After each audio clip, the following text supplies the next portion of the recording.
Welcome to the season 2 episode 1 of the skin and scalp show. जैसे जैसे हमारी as बढ़ती है आंखों के नीचे गड्ढे बन जाते हैं। तो कुछ simple lifestyle hacks for dark circles मैं आपको बताता हूँ। सबसे पहले हम सब की नींद खराब है, हम स्ट्रेस ज्यादा लेते हैं, हमारा स्क्रीन टाइम बहुत ज्यादा है। इन तीनों के कारण हमारे जो अंडर आई एरिया में वैस्कुलर कंजेशन है वो बढ़ रहा है। इतनी ऐड चलती है इंस्टाग्राम यूट्यूब पे अंडर आई क्रीम्स के बारे में, बट वो ये भूल जाते हैं कि सबसे इम्पोर्टेंट चीज है मार्केट में ऐसी कुछ चीजें आती है जो साइंटिफिकली काम नहीं करती है। That's pseudo science. हमें लगता है वो काम कर रही है बट ऐसा कुछ होता नहीं है। उनमें से सबसे कॉमन है आजकल पार्टीज बहुत बढ़ गई हैं, तो पार्टीज में कंज्यूम होती है अल्कोहल। अब अल्कोहल अंडर आई एरिया को कैसे नुकसान पहुंचाती है? Can fillers completely remove dark circles? नहीं, लेकिन जो सटली नेचुरली डन फिलर है जो बहुत एक्टर्स का है वो आप डिटेक्ट भी नहीं कर पाएंगे।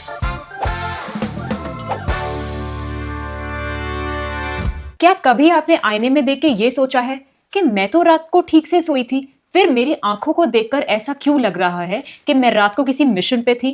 चिंता मत कीजिए, मुझे भी ऐसा ही लगता है। Welcome to the season 2 episode 1 of the skin and scalp show. आज के एपिसोड में हम अंडर आई डार्क सर्कल्स की दुनिया के सारे राज खोलने वाले हैं। झुर्रियां क्यों होती हैं, हॉलोनेस क्यों होती है, डार्कनेस क्यों होती है।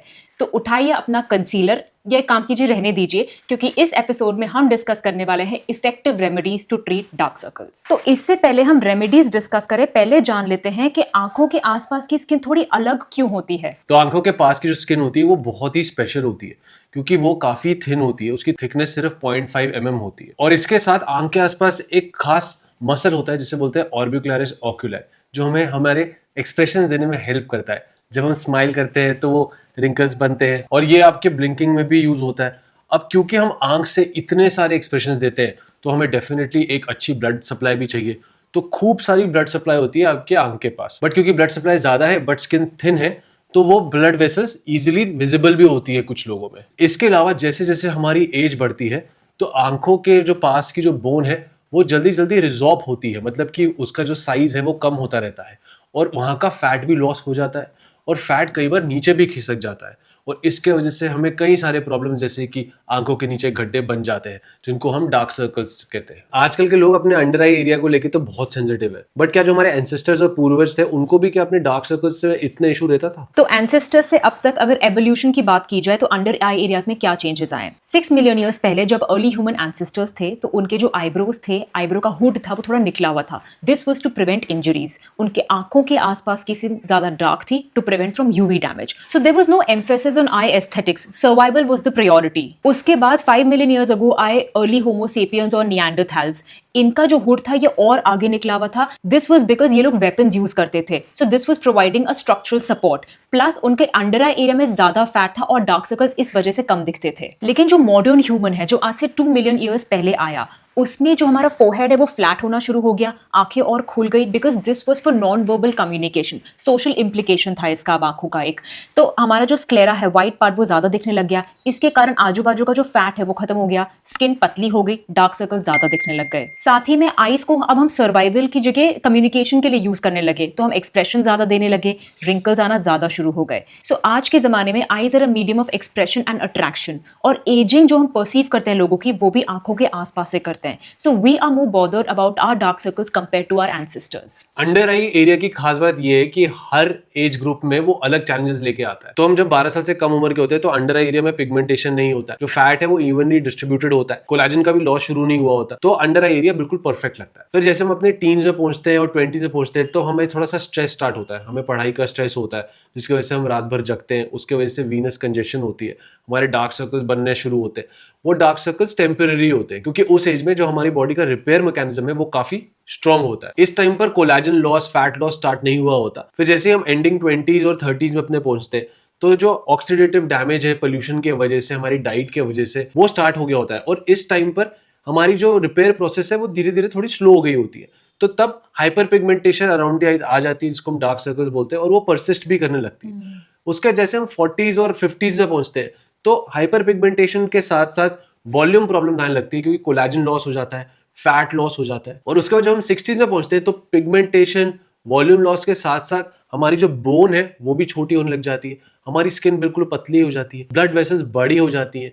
तो सारी की सारी प्रॉब्लम्स दिखने लग जाती है, जिसमें आपकी पिगमेंटेशन हो गया, वॉल्यूम लॉस हो गया, आई बैग्स हो गया, प्रोमिनेंट ब्लड वेसल्स हो गया। तो इस तरीके से जैसे जैसे हमारी उम्र बढ़ती जा रही है, हमारी डार्क सर्कल्स की प्रॉब्लम भी बढ़ती जा रही है। लाइफ स्पैन बढ़ने के साथ साथ हमारे लाइफस्टाइल फैक्टर्स भी कुछ चेंज हो चुके हैं। हम सब की नींद खराब है, वी हैव पुअर स्लीप, हम स्ट्रेस ज्यादा लेते हैं, हमारा स्क्रीन टाइम बहुत ज्यादा है। इन तीनों के कारण हमारे जो अंडर आई एरिया में वैस्कुलर कंजेशन है वो बढ़ रहा है, and we all wake up with a little bit of puffiness on the under eye area. साथ ही में सोशल अवेयरनेस बढ़ गई है, there is modern lighting, high tech visuals, और इम्परफेक्शंस जो होते हैं, छोटे छोटे इम्परफेक्शंस अंडर आई एरिया के सब दिखते हैं कैमरा पे, और हम सबको ये बॉदर करते हैं। Plus there so much of pollution जिसमें ऑक्साइड्स और सल्फाइड्स होते हैं, there is UV exposure, and there is lot of processed food and sugars जो हमारे स्किन में ग्लाइकेशन, हमारे कोलेजन में ग्लाइकेशन करते हैं और हमारे कोलेजन को तोड़ते हैं। सो अर्ली एज में भी आजकल लोग आ रहे हैं अंडर आई रिंकल्स लेके। तो कुछ simple lifestyle hacks for dark circles मैं आपको बताता हूँ। तो सबसे पहले आप 2 चम्मच लो, उसको आप फ्रिज में रख दो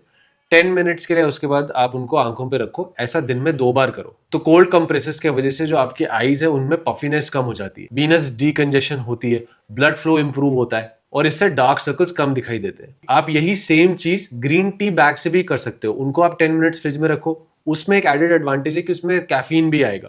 तो कैफीन के कारण जो है वेसो कंस्ट्रिक्शन बेटर होगी, डी पफिंग होगी आईज की, और आपकी आईज जो है ज्यादा फ्रेश दिखाई देंगी। कुछ कैफीन की क्रीम्स भी आती है। आइडियल कॉन्सेंट्रेशन 2 to 5% के बीच में होता है, क्योंकि 2% से नीचे जो है वो वीक होती है, 5% ज्यादा आपको ड्राइनेस करेगी। इन क्रीम से आपको puffiness, fluid retention, improve circulation तो मिलेगी, बट उसके साथ साथ एंटीऑक्सीडेंट प्रॉपर्टीज भी मिलेंगी, जो कि उस एरिया की लाइटनिंग में आपको काफी हेल्प कर सकता है। कुछ कैफीन क्रीम विटामिन के साथ कॉम्बिनेशन में आती है। विटामिन के क्या करता है, वो आपकी जो ब्लड वेसल्स है उनको स्ट्रॉन्ग करता है, उनमें से परमेबिलिटी को घटाता है, जिसके कारण आपको अंडर आई में ब्रूजिंग कम होती है। कुछ ऐसी भी क्रीम्स अवेलेबल है जिनमें कैफीन भी है, विटामिन के भी है, पेप्टाइड्स भी हैं और रेटिनॉल भी है। तो पेप्टाइड और रेटिनॉल के साथ आपको कोलेजन बूस्ट मिलता है, जिसके वजह से आपके आईज के अंदर स्ट्रक्चरल सपोर्ट आ जाता है। आजकल कुछ क्रीम्स में आर्निका भी हम ऐड कर रहे हैं, तो आर्निका के वजह से एंटी इन्फ्लेमेटरी इफेक्ट होता है, और आपके आईज के आसपास अगर बार बार सूजन आ जाती है, रेडनेस आ जाती है, एलर्जीज होती है, तो आर्निका आपके लिए एक अच्छा ऑप्शन हो सकता है। एक्सेसिव सॉल्ट इंटेक और अल्कोहल इंटेक भी पफी आइज को वर्सन करता है।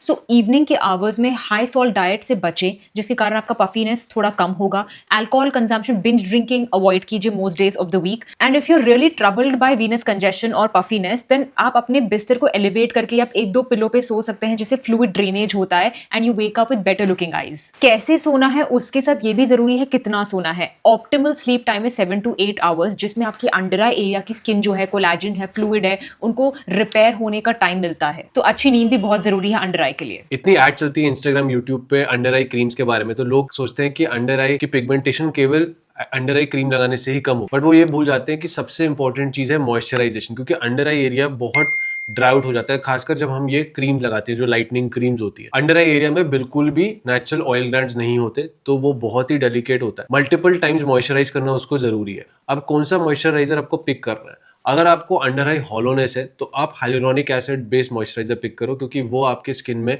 पेनिट्रेट ज्यादा कर पाता है, क्योंकि उसका मॉलिक्यूलर साइज छोटा होता है। अगर आपको ड्राइनेस की प्रॉब्लम ज्यादा है तो सेरामाइड या फिर स्क्वालिन बेस्ड मॉइस्चराइजर आप यूज कर सकते हो। और अगर आपकी कॉम्बिनेशन स्किन है और आपको एक बजट फ्रेंडली प्रोडक्ट चाहिए, तो आप सिंपल ग्लिसरीन से भी अपने अंडर आई एरिया में मॉइस्चराइज कर सकते हो। तो जितना आप मॉइस्चराइज करोगे अपने अंडर आई एरिया को, उतने उसमें फाइनली रिंकल्स कम बनेंगे, क्योंकि मॉइस्चराइजेशन भी एजिंग के साइंस को रिवर्स करता है। बिल्कुल सही कहा आपने। तो मॉइस्चराइजेशन के साथ साथ जो सनस्क्रीन हम फेस पे लगाते हैं, हमें अंडर आई एरिया पे भी यूज करनी है। सबसे आइडियल सनस्क्रीन होती है अंडर आई एरिया के लिए मिनरल या फिजिकल सनस्क्रीन, जिनमें आयरन ऑक्साइड, जिंक ऑक्साइड या टाइटेनियम डाइऑक्साइड होता है। ये क्योंकि मिनरल बेस्ड है, केमिकल बेस्ड नहीं है, तो इनका अब्जॉर्प्शन कभी आई में माइग्रेट कर जाए तो ये इरिटेट नहीं करती। कुछ प्योरली केमिकल सनस्क्रीन आती है जिसमें ऑक्टेनॉक्सेट, एवोबेंजोन, पाबा, ये सब चीजें होती है, और ये कभी कभी आइस को किसी किसी के लिए इरिटेट करती है, सबके लिए नहीं करती। लेकिन बेस्ट सनस्क्रीन होती है हाइब्रिड सनस्क्रीन।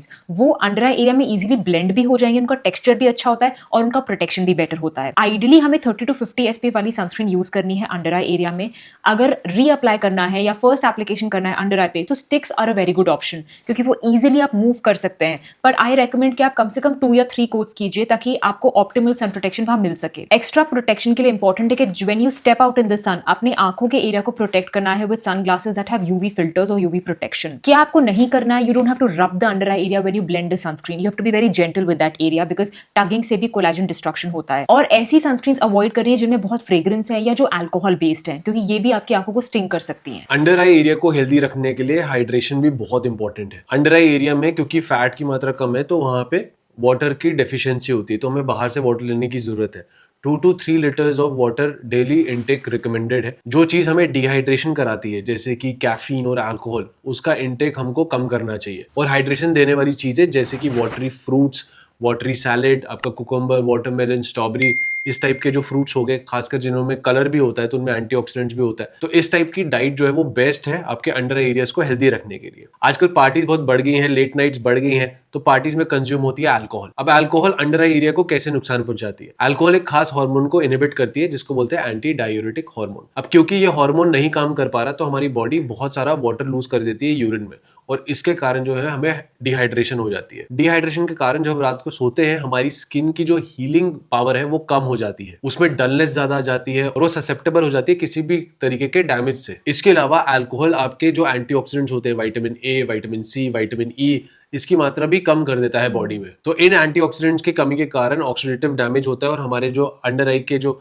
एरिया में सेल्स होते हैं वो डिस्ट्रॉय होते हैं और हमारी अंडर आई की जो एजिंग है वो ज्यादा स्पीड में होती है। कुछ टिप्स जो मैं देना चाहूंगा, अगर आप अल्कोहल लेते हैं पहले तो उसे मॉडरेशन में लीजिए। हर एक अल्कोहलिक ड्रिंक के बाद कम से कम 2 ग्लास पानी पीजिए। एक स्लीप रूटीन बनाइए जिसमें आप एक फिक्स टाइम पे सोते हैं, एक फिक्स टाइम पे उठते हैं। बहुत इंपॉर्टेंट है कि जब आप पार्टी से एक बार वापस आ जाते हैं तो आप अपना पूरा मेकअप जो है उसको उतारें और अपने अंडर आई एरिया को अच्छे से मॉइस्चराइज करके तभी सोने जाए। अल्कोहलिक ड्रिंक्स में शुगरी कॉकटेल्स तो बिल्कुल भी नहीं लेनी चाहिए क्योंकि फिर वो दोनों चीजों का कॉम्बिनेशन हो रहा है। वो आपको अल्कोहल की वजह से डिहाइड्रेशन भी करा रही है और शुगर के कारण आपके जो कोलेजन है उसको भी डैमेज कर रही है। कई पेशेंट्स कहते हैं कि डॉक्टर हमारे बहुत डार्क सर्कल्स हैं, लेकिन जब वो मेरे चेंबर में होते हैं मुझे तो उनकी आंखें बिल्कुल बढ़िया लगती है। फिर वो कहते हैं नहीं डॉक्टर हम आपको फोटो दिखाते हैं, और जब मैं फोटो देखती हूँ तो मुझे तब अंडर आई डार्क सर्कल्स दिखते हैं क्योंकि वो लाइटिंग की प्रॉब्लम है, वो उनकी डार्क सर्कल्स की प्रॉब्लम नहीं है। तो अगली बार जब लोग फोटो ले मैं उन्हें कहती हूँ कि आप ऐसा ना लीजिए कि लाइट ऊपर से आ रही है, उसके कारण एक शैडो कास्ट होती है आपके अंडर आई एरिया पे of your forehead that gives you a sense of darkness. So हमेशा फ्रंट लाइटिंग से आपको फोटो खींचना है, तभी हम कहते हैं धूप में फोटो अच्छी आती है जब सनराइज हमारे ऊपर है कंपेयर टू अगेंस्ट। साथ ही में जो वार्म लाइट बल्ब्स हैं 2700 केल्विन तक के, वो एक सॉफ्टवेयर अपीयरेंस देते हैं आपकी अंडर आई एरिया को और आपकी जो इमेजेस है वो बेटर आती है। This specially holds true for actors, models and influencers जो बहुत ज्यादा शूट करते हैं। तो ये तो हो गई लाइफस्टाइल मॉडिफिकेशन, घर पे हम क्या होम रेमेडीज कर सकते हैं उनकी बात। सो इतनी सारी अंडर आई क्रीम्स अवेलेबल है, ये काम कैसे करती हैं? विटामिन सी का डुअल एक्शन होता है। एक तो बहुत इंपॉर्टेंट कोएंजाइम है कोलेजन बनने के लिए, और दूसरा वो मेलानिन सिंथेसिस को रिड्यूस करता है। नायासिनामाइड एक स्ट्रॉन्ग एंटीऑक्सीडेंट का काम करता है और उसी के साथ वो मेलानिन का ट्रांसफर रोकता है ताकि वो ऊपरी परत में स्किन में ना जा पाए। अल्फा आर्ब्यूटिन हाइड्रोक्विनोन का एक अच्छा सब्स्टिट्यूट है। ये स्ट्रॉन्ग डीमेलानाइजिंग एजेंट है। ये टायरोसिनेज एंजाइम को इनहिबिट करता है। मुलेठी या लिकोरिश एक्सट्रैक्ट, इसके अंदर एक कंपाउंड होता है जिसका नाम है ग्लाइबेरिडिन। ये इन्फ्लेमेशन कम करता है और पिगमेंटेशन रिड्यूस करता है। कोजिक एसिड एक नेचुरल सब्स्टिट्यूट है जो कि फंगस से हमें मिलता है और ये भी टायरोसिनेज एंजाइम को कम करता है। रेटिनॉल हमारी जो डेड स्किन है उसको हटाता है और कोलेजन को ओवर टाइम इंक्रीज करता है। रेटिनॉल का आइडियल कॉन्सेंट्रेशन क्या होना चाहिए अंडर आई क्रीम में? 0.1 से आप स्टार्ट कर सकते हैं। और आजकल लोग बाकुचियोल यूज कर रहे हैं रेटिनॉल की जगह। अगर आप प्रेग्नेंट है या फिर आपको रेटिनॉल से ड्राइनेस होती है तो बाकुचियोल भी बहुत अच्छा काम करता है। वो प्लांट डिराइव्ड रेटिनॉल होता है। बहुत ज्यादा पॉपुलर है आजकल मार्केट में पेप्टाइड्स और ग्रोथ फैक्टर्स। पेप्टाइड जो है वो स्किन रीजनरेशन इंप्रूव करता है और स्किन इलास्टिसिटी को बेटर करता है। आप इनमें से कोई भी यूज करो, आप उसे एक लंबे समय तक यूज करना है, कम से कम 3 से 4 महीने। इनमें से रेटिनॉल जो है उसको हमेशा रात को ही यूज करना है। और अगर आपको कोई भी साइंस ऑफ इरिटेशन है तो अपनी क्रीम को डिसकंटिन्यू करके आपको मॉइस्चराइजेशन ज्यादा करनी है। इसके साथ मार्केट में ऐसी कुछ चीजें आती है जो साइंटिफिकली काम नहीं करती है, दैट्स सूडो साइंस। हमें लगता है वो काम कर रही है बट ऐसा कुछ होता नहीं है। उनमें से सबसे कॉमन है आई पैचेस। कितने लोग आई पैचेस लगा के अपनी फोटोज डालते हैं, it's fashion, it's fancy, it's flashy, लेकिन होते क्या है अंडर आई पैचेस? या तो वो फैब्रिक बेस्ड होंगे या वो हाइड्रोजेल ड्रेसिंग के बेस्ड होंगे। उनके अंदर कुछ एक्टिव होगा जो आपने लगा दिया अपनी अंडर आई एरिया पे, वो वैसा ही काम कर रहे हैं जैसे कैफीन आई बैक कर रहा है। कुछ देर आप लगाएंगे आपको अच्छा लगेगा, कुछ देर तक ऐसा रिजल्ट आएगा, बट ये कोई लॉन्ग लास्टिंग इफेक्ट नहीं है। जैसे अंडर आई क्रीम जो आपकी स्किन में रहती हैं वो लॉन्ग लास्टिंग इफेक्ट करते हैं, लेकिन ये बहुत महंगे होते हैं। तो अगर आपका बजट परमिट करता है तो आप ले सकते हैं, but they are not a compulsion for treating your dark circles. वैसे ही बहुत लोग कहते हैं डॉक्टर हमें डार्कनेस हो गई थी तो हमने नारियल का तेल लगा लिया, गोले का तेल लगा लिया, लेकिन नारियल का तेल है क्या? उसमें होते हैं मीडियम चेन फैटी एसिड्स जो एक ऑक्लूसिव है, इट्स मॉइस्चराइजेशन हाइड्रेशन। तो जब आप उसको लगाते हैं वो सिर्फ आपके स्किन में जो है मॉइस्चर इंप्रूव करता है, वो आपकी स्किन के डार्कनेस को कम नहीं करता है। उल्टा कितने लोग जब ये लगाते रहते हैं उनकी स्किन में पतले पतले व्हाइट डॉट्स बनते हैं, it's called milia, because coconut oil ने आपके ऑयल ग्लैंड्स को ब्लॉक कर दिया है। कुछ डार्क सर्कल्स होते हैं वॉल्यूम लॉस के कारण, और उसमें ये सब काम नहीं करने वाला। ना आपकी घर की क्रीम ज्यादा काम करने वाली है, ना ही आपके घर के जो नुस्खे हैं वो काम करने वाले हैं। उसमें हमें चाहिए रहते हैं अंडर आई फिलर, वो सबसे सिंपल होते हैं करने। अंडर आई फिलर में क्या होता है, हाइलुरोनिक एसिड होता है जो कि वाटर एब्जॉर्ब करता है और वो आपके अंडर आई एरिया में वॉल्यूम को रिस्टोर कर देता है। अंडर आई फिलर बेस्ट है खासकर 20 to 50 ईयर्स के बीच में, क्योंकि इसमें वो बेस्ट रिजल्ट देते हैं क्योंकि वॉल्यूम लॉस आपका माइल्ड होता है। अब इतने सारे मिथ्स हैं फिलर्स को लेके, लोग हमसे आके पूछते हैं, तो कुछ कॉमन वालों के बारे में हम बात करते हैं। Can fillers completely remove dark circles? नहीं, फिलर सिर्फ शैडोइंग इफेक्ट को कम करता है, वो कलर ऑफ द स्किन को चेंज नहीं करता है। तो अगर आपके अंडर आई में सिर्फ होलोनेस है जिसके कारण आपका जो हुड है उसका शैडो पड़ रहा है और हमने वो भर दिया, आपको ब्यूटीफुल रिजल्ट्स आएंगे। लेकिन अगर उसमें कलर चेंज भी है तो हमें एक एडिशनल मेथड या कोई और सर्विस लेनी पड़ेगी उसको इम्प्रूव करने के लिए। Once you get fillers done you can never stop. नहीं, ऐसा बिल्कुल नहीं है। लोग इनफैक्ट लोग 1-1.5 साल तक भी वेट करते हैं जब तक उनका पूरा फिलर डिसॉल्व ना हो जाए before they take a next filler. और आपको अगली बार फिलर लेना है या नहीं, ये सब आपके ऊपर डिपेंड करता है, कोई कंपल्शन नहीं है। फिलर्स के डिसॉल्व होने के बाद अंडर आई एरिया और वर्स हो जाएगा। तो जब हम हाइलुरोनिक एसिड फिलर डालते हैं, एक फॉरेन मटेरियल है तो उसके आसपास कोलैजन भी बनता है। विथ टाइम ये हाइलुरोनिक एसिड तो बॉडी डिसॉल्व कर देगी, लेकिन जो कोलैजन बन गया है वो आपके साथ रहेगा। तो इनफैक्ट प्रैक्टिकली हम देखते हैं कि नेक्स्ट टाइम पेशेंट को या तो कम फिलर की जरूरत पड़ती है या वो और डिले कर देते हैं इसको, बिकॉज कोलैजन अच्छा बन चुका है। फिलर से जो है फेस अननेचुरल और पफी दिखता है। अगर फिलर ठीक से किया जाए, एक एक्सपीरियंस्ड इंजेक्टर करे जिसे एनाटॉमी की पूरी नॉलेज है, ब्यूटीफुल रिजल्ट्स आते हैं। कोई डिटेक्ट भी नहीं कर सकता कि आपने अंडर आई फिलर करवाया है। अगर वो डिटेक्ट कर पा रहे हैं इसका मतलब फिलर ठीक नहीं हुआ है। कई लोग आके पूछते हैं कि हमने ये स्पेसिफिक एक्ट्रेस को देखा है और उनका जो फिलर है उसके वजह से फेस पफी लगने लगा है, आप उन्हें क्या कहते हो? हम सिर्फ वही लोगों को ऑब्जर्व कर पाते हैं जो ओवरफिल्ड हैं, लेकिन जो सटली नेचुरली डन फिलर है जो बहुत एक्टर्स का है वो आप डिटेक्ट भी नहीं कर पाएंगे। सो ओवर इंजेक्शन से बचना है, अपने डॉक्टर को अपने कंसर्न जरूर बताना है ताकि वो समझ पाए कि आपकी क्या एक्सपेक्टेशन है और अकॉर्डिंगली वो इंजेक्ट करेंगे। और सच बात तो ये है कि 100% बॉलीवुड सेलिब्रिटीज जो है वो फिलर कराते ही। तो ये तो हो गई हॉलोनेस की बात, वॉल्यूम करेक्शन की बात, लेकिन मोस्ट लोगों को एक्चुअली डार्कनेस होती है, तो उसके लिए भी हम बहुत सारे ट्रीटमेंट्स करते हैं अपनी क्लिनिक पे। हाँ, कुछ रेगुलर ट्रीटमेंट्स है जिसमें केमिकल पील्स आती है। केमिकल पील क्या होती है, आपकी स्किन को एक्सफोलिएट करती है, मेलानिन की प्रोसेस को बनने से रोकती है। केमिकल पील का एक प्रॉब्लम है, अंडर आई एरिया में इरिटेशन ज्यादा हो जाती है, इसलिए माइल्ड केमिकल पील्स ही हम यूज कर सकते हैं। इसके अलावा लेजर टोनिंग यूज कर सकते हैं। लेजर टोनिंग के लिए क्यू स्विच लेजर अवेलेबल होती है जो कि आपके मेलानिन को तोड़ती है और फिर वो अगले कुछ दिन में आपकी बॉडी से निकल जाता है। बट मेरे एक्सपीरियंस में एक पेटेंटेड पील है जो कि खास अंडर आई एरिया के लिए बनी है, वो हम स्पेन से इम्पोर्ट करते हैं। उसके 2 स्टेप्स होते हैं, एक क्लिनिक पे होता है और एक घर पे होता है। जो क्लिनिक पे होता है उसमें एक तरीके का सीरम आपके अंडर आई में लगा लेते हैं और उसके साथ आपको एक ट्यूब देते हैं जो कि आप घर में यूज करते हैं। इस ट्रीटमेंट को यूज करके मैंने अंडर आई एरिया में सबसे अच्छे रिजल्ट देखे हैं और यूजुअली 6 वीक्स के आसपास जो है अंडर आई डार्कनिंग जो है वो कम हो जाती है। क्या PRP under eye dark circles के लिए इफेक्टिव है? सो अगर मैं किसी का फुल फेस पीआरपी कर रही हूँ तो मैं उसका अंडर जरूर ट्रीट करूंगी, बिकॉज पीआरपी में होते हैं ग्रोथ फैक्टर्स जो आपके स्किन के अंडर जो कोलैजन है उसको जनरेट कर रहे हैं। साथ ही में मैंने देखा है over the time of PRP आपके अंडर आई एरिया थोड़ी रिजुविनेटेड फील करती है। लेकिन अगर कोई सिर्फ specifically under eye dark circles treat करवाने आ रहा है तो मैं उनको पीआरपी ऑफर नहीं करूंगी अलग से। मैं ज्यादा कॉन्फिडेंट हूँ मेसोथेरेपी से, जिसमें कॉकटेल ऑफ न्यूट्रिएंट्स होता है, जिसमें मुझे पता है क्या इंग्रेडिएंट्स हैं। जो हम इन क्रीम्स की बात कर रहे थे उनके अंदर जो एक्टिव इंग्रेडिएंट्स होते हैं ये हम डीप लेयर्स में इंजेक्ट भी कर सकते हैं माइक्रो ड्रॉपलेट्स के फॉर्म में, जो इस एरिया को ब्राइटन करते हैं। अगर कुछ लोग नीडल से डरते हैं तो मैं उनको डर्मा पेन के थ्रू, जिसमें बहुत पतली नीडल्स होती है जो प्रैक्टिकली पता भी नहीं चलती, एट 0.1 और 0.2 मिलीमीटर डेप्थ से उस पर माइक्रो नीडलिंग करके उस पर हम मेसोथेरेपी इन्फ्यूज कर सकते हैं। लेकिन अगर बात की जाए अंडर आई में फाइन लाइंस की, टेक्सचरल इंप्रूवमेंट की, हंसते हुए जो लाइंस दिखती हैं, उसके लिए मैं micro needling with radio frequency prefer करती हूँ। Morpheus is hands down my favourite technology. थोड़ी से लो डेप्थ पे आप उसे अंडर आई एरिया पे जब लगवाएंगे, ओवर टाइम आपको रियलाइज होगा आपकी फाइन लाइंस कम है, आपका स्ट्रक्चर अंडर आई का बेटर है और आप जब उठते हैं सुबह तो पफीनेस भी कम होती है। अब हम बात कर लेते हैं बोटॉक्स की। बोटॉक्स से कुछ लोग तो बहुत ज्यादा डरते हैं, जो मेरे को समझ नहीं आता क्यों डरते हैं। उनको सही नॉलेज नहीं होती बोटॉक्स के बारे में। बोटॉक्स एक बहुत ही वंडरफुल ट्रीटमेंट है और एक ऐसा ट्रीटमेंट जिसमें आपको विजिबल चेंज दिखते हैं केवल 1 हफ्ते में। बोटॉक्स किस पे काम करता है, वो डायनामिक रिंकल्स पे काम करता है, यानी कि जब हम बोलते हैं तब जो रिंकल्स आते हैं उस पर वो काम करता है। हमारे जो क्रोज फीट होते हैं या हमारे अंडर आई रिंकल्स होते हैं या फिर हमारे जो फोरहेड में आई के आसपास रिंकल्स है, उन पे बोटॉक्स बहुत अच्छी तरह काम करता है और मेरे गो टू ट्रीटमेंट है। बोटॉक्स के जो रिजल्ट्स हैं वो केवल 3 महीने ही लास्ट करते हैं और उनका जो हल्का हल्का जो इफेक्ट है वो 6 मंथ्स तक लास्ट करता है। तो कम से कम साल में 2 बार तो आपको बोटॉक्स कराना ही पड़ेगा अगर आप रिंकल्स में अच्छा इफेक्ट चाहते हो। और अब बोटॉक्स इतना अफोर्डेबल हो गया है, उसे करने में केवल 5 मिनट्स लगते हैं और बिल्कुल पतली नीडल से, 34 गेज की नीडल से हम करते हैं अपने क्लिनिक में, तो उसमें तो पेन ही नहीं होता है। कई लोग तो विदाउट डंबिंग क्रीम बोटॉक्स करवा लेते हैं। अब कुछ लोग उम्र के साथ कहते हैं हमारी आंखें छोटी दिख रही हैं, उनकी हुडेड आइज हो गई है, यहाँ पे जो स्किन है वो पूरी इकट्ठी हो रही है, तो इसको हम कैसे फिक्स कर सकते हैं? देखो, इसमें 2 चीजें अब होगी, है ना। अगर आपकी हुडेड आइज है इसका मतलब यहाँ पे आपके जो मसल है वो वीक हो गया है